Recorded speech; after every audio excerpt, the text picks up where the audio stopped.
So today, 3rd April 2023, so the thing that's popping up on the AK Leg hashtag is that Loren Holmes, who followed Iditarod and did some great Iditarod coverage and has done some amazing photography, I think, for some of the wilderness type stuff in Alaska, some stuff that really almost re-inspires me. I did some photography when I was a kid, and it was a passion I sort of pursued a little bit.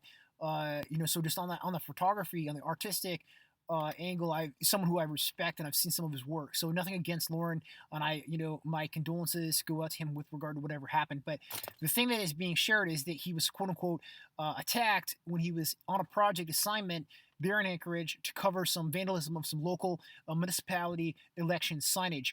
And apparently, the story that they're putting out, the Anchorage Daily News, which is his employer, is putting out, is that he was there to meet someone from the Ship Creek Group. And the Ship Creek Group worked with Mary Peltoa, and they work with some campaigns, usually Democratic, usually left-leaning.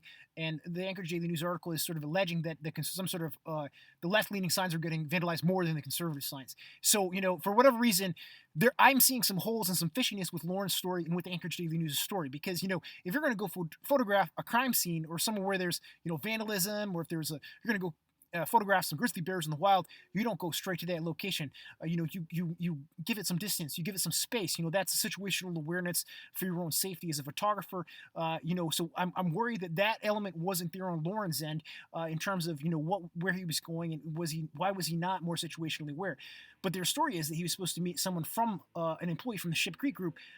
And he thought that this other person who was masked, who allegedly attacked Loren and tried to get his phone, threw his phone away because Loren taking a picture of him without his permission or something like that, had claimed that he was the person from Ship Creek. Now, wouldn't Loren know the employee he was going to meet by their name, and be able to know who he was going to meet beforehand? Anchorage is a small town, right? So that's a real problem with the story.